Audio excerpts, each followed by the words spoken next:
Hello guys, कैसे हैं आप सब लोग। गॉड लेवल के एपिसोड 9 के साथ हाजिर हूँ। लास्ट एपिसोड के एंड पे हमने देखा था मास्टर ली बिमिंग से कहते हैं मेरे ब्लड ईगल को छोड़ने का तुम क्या लोगे। बिमिंग उसे कहता है मुझे इसे छोड़ने का 10 मिलियन चाहिए। मास्टर ली ये सुन के बहुत ज्यादा गुस्सा आ जाता है और कहता है तुम गरीब कहीं के पता नहीं कहां से मुंह उठाकर चले आए हो, मेरे ब्लड ईगल को अभी छोड़ दो। अगर तुम उसे अभी नहीं छोड़ते और इसका एक बाल भी बिका होता है तो फिर मैं तुम्हें नहीं छोड़ूंगा, ये लीमो तुम्हें मार डालेगा। बिमिंग हंसते हुए उससे कहता है मुझे नहीं लगता कि तुम्हें अपना डीमन बीस्ट वापस चाहिए। बिमिंग उस ब्लड ईगल की तरफ देखता है और कहता है बेचारे तुम्हें तो तुम्हारा मास्टर भी वापस नहीं लेना चाहता। वो बेचारा और भी रोना शुरू कर देता है और काव काव कर रहा होता है। बिमिंग कहता है अब तो तुम्हारे जिंदा रहने का कोई मकसद ही नहीं बचा क्योंकि तुम्हारा मास्टर भी तुम्हें वापस नहीं लेना चाहता। यंग सिस्टर भी जल्दी से आगे बढ़ती है और कहती है प्लीज इसको मत मारना, लेकिन बिमिंग ने उसकी गर्दन को अपनी मुट्ठी में पकड़ रखा होता है और साथ ही उसकी गर्दन को दबा देता है। मास्टर ली और यंग सिस्टर दोनों ही बहुत ज्यादा चौंक जाते हैं। बिमिंग उस ब्लड ईगल को मार देता है। ब्लड ईगल को मारने के फौरन बाद यंग सिस्टर भी गुस्सा आ जाती है और उसे कहती है तुम्हारी हिम्मत कैसे हुई सुप्रीम कोर्ट के एल्डर के डिसाइपल की बैटल स्पिरिट को मारने की, लगता है कि तुम्हारी जीने की ख्वाहिश खत्म हो चुकी है। बिमिंग कहता है यंग सिस्टर ने तो अभी तक अपनी पावर्स को छुपा कर रखा हुआ था, ये भी एक हाई लेवल की हंटर है। क्योंकि गूडाओ सुप्रीम कोर्ट का लफ्ज सुनकर हैरान हो जाता है। गूडाओ और बिमिंग उन दोनों को ही कुछ आवाज आती है। वो कहते हैं ये कैसी आवाज है। दरवाजा खुलता है और एक बीस्ट अंदर आता है और वो आकर यंग सिस्टर के पास खड़ा हो जाता है। यंग सिस्टर उनसे कहती है आज तुम दोनों यहाँ जिंदा वापस नहीं जा सकते। बिमिंग उस बीस्ट को देखकर बहुत ज्यादा हैरान होता है क्योंकि उसने पहले भी ऐसे बीस्ट को देखा होता है। उस बीस्ट का नाम डार्क टाइगर लाइन होता है। यंग सिस्टर हंसते हुए उसे कहती है अब जबकि तुमने मेरे भाई के ब्लड ईगल को मार दिया है तो तुम्हें भी उसी के साथ वहीं पर जाना होगा जहाँ पर वो ब्लड ईगल गया है। डार्क टाइगर यंग सिस्टर की बैटल स्पिरिट होती है। गूडा उसकी तरफ देखता है और कहता है इसकी बैटल स्पिरिट एक हाई लेवल की स्पिरिट है, जबकि ये लड़की खुद भी एक हाई लेवल की हंटर है और इसके कानों में क्रेसेंट इयरिंग्स पहनी हुई है। तो ये मास्टर ली इसका ताल्लुक सुप्रीम कोर्ट से है। थोड़ी देर सोचने के बाद गूडाओ कहता है मुझे याद आ गया, मुझे पता है ये लड़की कौन है। वो बिमिंग से कहता है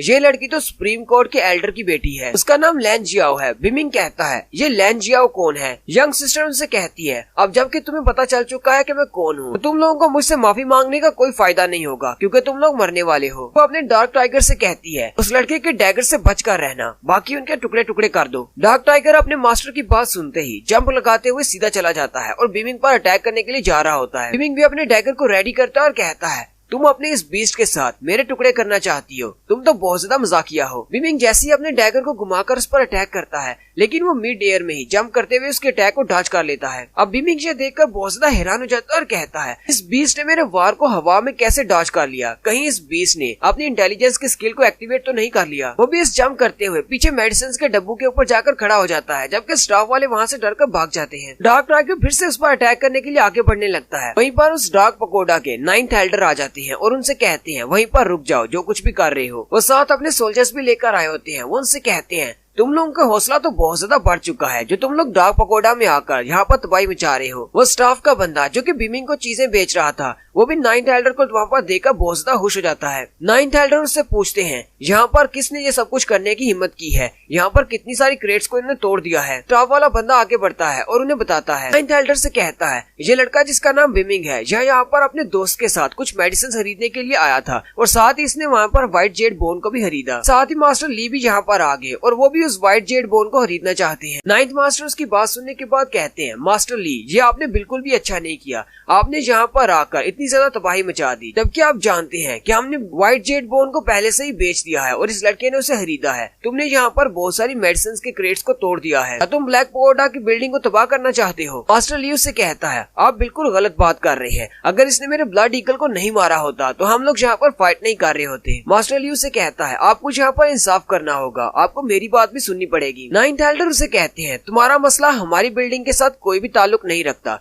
तुम्हारे ब्लड ईगल का मेरी ब्लैक पकोडा से क्या ताल्लुक है। तुमने यहाँ पर तबाही मचाई है, ये सारी मेडिसिन और ये सारे रैक्स तुम्हारी वजह से टूटे हैं, तुम्हें इनकी 10% ज्यादा कंपनसेशन देनी होगी वरना तुम इस बिल्डिंग से कभी भी बाहर नहीं जा पाओगे। यंग सिस्टर 9th लीडर से कहती है तुम्हें सिर्फ 10 गुना ज्यादा कंपनसेशन चाहिए, अगर तुम मुझे व्हाइट जेड बोन हमें दे देते हो तो मैं तुम्हें इसकी 100 गुना ज्यादा प्राइस देने को तैयार हूँ। 9th एल्डर पहले तो 100 गुना की बात सुनकर हैरान हो जाते हैं, फिर साथ ही उसे कहते हैं हमारी ब्लैक बिल्डिंग का रूल है कि जिसको हम चीज बेच देते हैं वो चीज उसी की होती है। तुम्हारा मसला हमारा मसला नहीं है, हमारे लिए 10 गुना ही काफी है। मास्टर ली उसे कहता है, ठीक है, हम लोगों ने जहाँ पर जितना भी डैमेज किया है हम उसका 10 गुना ज्यादा देने को तैयार हैं, लेकिन क्या तुम वाकई में वो लेने को तैयार हो? नाइन्थ एल्डर हंसते हुए उससे कहते हैं, तुम्हें क्या लगता है कि मैं तुम जैसे बच्चों से डरता हूँ? मास्टर ली उसे कहता है, तुम मुझसे तो नहीं डरते, लेकिन सुप्रीम कोर्ट से तो डरते हो। नाइन्थ एल्डर उसकी बात सुनकर बहुत ज्यादा हैरान हो जाते हैं और कहते हैं, सुप्रीम कोर्ट तो इस शहर की 3 बड़ी पावर्स में से एक पावर है, यहाँ तक हमारी ब्लैक पकोडा के लीडर भी उनसे डरते हैं। नाइन्थ एल्डर मास्टर ली से पूछते हैं, तुम्हारा सुप्रीम कोर्ट के साथ क्या ताल्लुक है? मास्टर ली उसे कहते हैं, लगता है कि तुम्हें इस बारे में नहीं पता,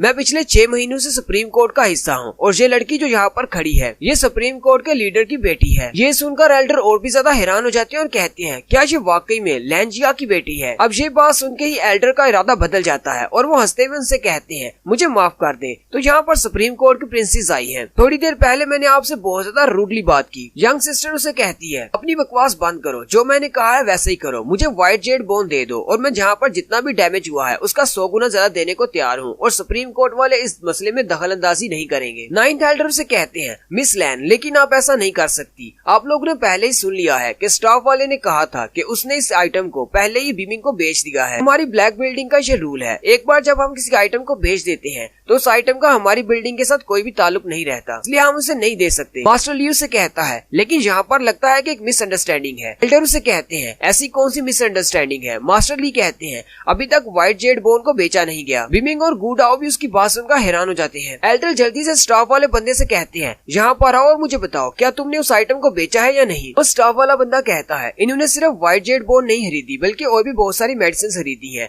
और हम लोग उन्हें तैयार कर रहे हैं, जैसे ही उन्हें बॉक्स में बंद कर देंगे हम इनसे पैसे ले लेंगे। एल्डर चिल्लाते हुए से कहते हैं, और तुम्हें इतना भी नहीं पता, अभी तक हमारे हाथ में पैसे नहीं आए, इसका मतलब वो चीज भी हमारी प्रॉपर्टी है। विमिंग एल्डर से कहता है, व्हाइट जेड बोन तो मुझे ही मिलनी चाहिए, क्योंकि सबसे पहले मैंने उसे खरीदने का कहा था, वो मेरी मेडिसिन के साथ पैक हो चुकी है, तुम उसे किसी और को नहीं बेच सकते। एल्डर उसकी बात सुनकर गुस्सा हो जाते हैं और कहते हैं, मैं यहाँ का हेड हूँ, ये बात मैं डिसाइड करूंगा कि मुझे कौन सी आइटम किसको बेचनी है। तो मुझे ब्लैक बिल्डिंग के मेथड मत सिखाओ कि यहाँ पर कैसे काम होता है। एल्डर बीमिंग से कहते हैं, वो व्हाइट जेन वापस करो, हम तुम्हारे साथ बिजनेस नहीं करना चाहते, हम तुम्हें कुछ भी नहीं बेचेंगे। साथ ही वो अपनी पावर को रिलीज करते हैं। बीमिंग कहता है, ये भी एक हाई लेवल का हंटर है। बीमिंग कहता है, तुम लोग अपने कस्टमर्स के साथ ऐसा करते हो, तुम लोग तो बहुत ही बुरे हो। एल्डर उसे कहते हैं, तो इस बात से क्या फर्क पड़ता है, जल्दी से मुझे वो व्हाइट बोन वापस करो और यहाँ से दफा हो जाओ। साथ ही एल्डर उसे कहते हैं, मैं तुम्हें कुछ भी नहीं बेचने वाला, ना ही मेडिसिन और ना ही जड़ी बूटियाँ, इसलिए यहाँ से चले जाओ। बीमिंग उसकी बात सुनकर थोड़ी देर के लिए खामोश हो जाता है। फिर वो गुडाओ से कहता है, तुम्हें तुम्हारे 10,000 मिल जाएंगे, लेकिन क्या तुम मेरे साथ एक और बिजनेस करना चाहते हो? गुडाओ हंसते हुए से कहता है, अब तुम्हें और कौन सा बिजनेस करना है? बीमिंग उसे कहता है, मैं तुम्हें 10 मिलियन दूंगा, तुम्हें इस ब्लैक पगोडा को मेरे लिए तबाह करना होगा। मास्टर ली और मिस लैन दोनों ही ये बात सुनकर हैरान हो जाते हैं और कहते हैं, ये लड़का तो बिल्कुल पागल है, ये ब्लैक पगोडा की बिल्डिंग को ही तबाह करना चाहता है। एल्डर हंसते हुए उससे कहते हैं, तुम हमारी ब्लैक बिल्डिंग को तबाह करना चाहते हो, चलो फिर दिखाओ तुम कैसे करते हो। जबकि गुडाओ हंसते हुए कहता है, बच्चे तुम तो बिल्कुल पागल हो, लेकिन ये काम मुझे बहुत ज्यादा एक्साइटेड लग रहा है। मिस्टर ज़ेंग शेंग तुम्हारी मदद करेंगे, मैं तुम्हारे साथ मिलकर इस बिल्डिंग को तबाह करूंगा। साथ ही वो अपनी पावर को रिलीज करता है, क्योंकि एल्डर भी उसकी तरफ देखकर महसूस करते हैं और कहते हैं,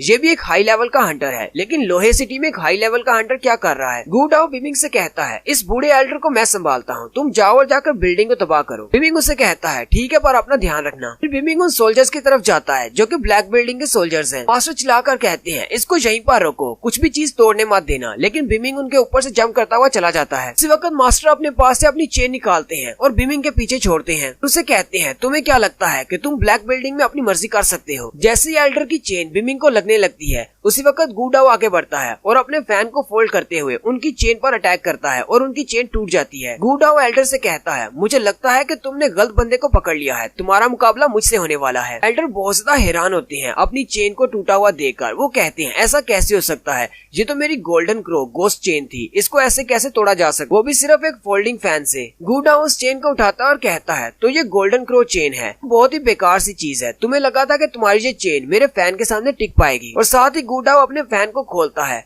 मिस लैन उसकी तरफ देखती है और कहती है, ये तो माउंटेन रिवर फैन है और ये एक डिवाइन वेपन है। मिस लैन कहती है, ये कहीं गू फैमिली से तो नहीं? मास्टर लियू से कहते हैं, तुम्हारा क्या मतलब है ये गू फैमिली से है? गू फैमिली जो कि बिग सिटी की एक बड़ी फैमिली है, शेंग चेंग की, लेकिन वो तो बहुत ही पावरफुल फैमिली है, उनका यंग मास्टर यहाँ पर क्या कर रहा होगा? मिस लैन उसे कहती है, मैंने सुना है कि गू फैमिली का यंग मास्टर बिल्कुल यूजलेस है, इसलिए फैमिली वालों ने उसे घर से निकाल दिया है। मुझे नहीं लगा था कि हम लोग गू फैमिली के मास्टर को यहाँ लोहे सिटी में मिल सकते हैं। मास्टर ली मिस लैन से कहता है, यंग सिस्टर अब हम लोग क्या करेंगे? अगर ये वाकई में गू फैमिली का यंग मास्टर है तो गू फैमिली वाले हमें नहीं छोड़ेंगे अगर हम लोगों ने इनसे व्हाइट जेड बोन छीन ली तो। मिस लैन उसे कहती है, इस बात से फर्क नहीं पड़ता कि ये यंग मास्टर गू फैमिली से है, तो ये लोग भी मुझे नहीं रोक पाएंगे। ये व्हाइट जेड बोन मुझे चाहिए। कि एल्डर बहुत ज्यादा परेशान होते हैं क्योंकि वो इन दोनों में फंस चुके हैं। एक तरफ तो सुप्रीम कोर्ट की प्रिंसेस है और दूसरी तरफ से एक बड़ी फैमिली जो कि गू फैमिली है। गू फैमिली का यंग मास्टर है। एल्डर कहते हैं अगर इन दोनों फैमिलीज में फाइट शुरू हो गई तो इसे कोई भी नहीं रोक पाएगा और ब्लैक पकोडा की बिल्डिंग तबाह हो जाएगी। और यहीं पर हमारी एपिसोड 9 का एंड होता है। एक्सप्लेनेशन अच्छी लगी हो तो कमेंट करके जरूर बताएं। चैनल को सब्सक्राइब कर दे, वीडियो को लाइक और शेयर कर दे। शुक्रिया।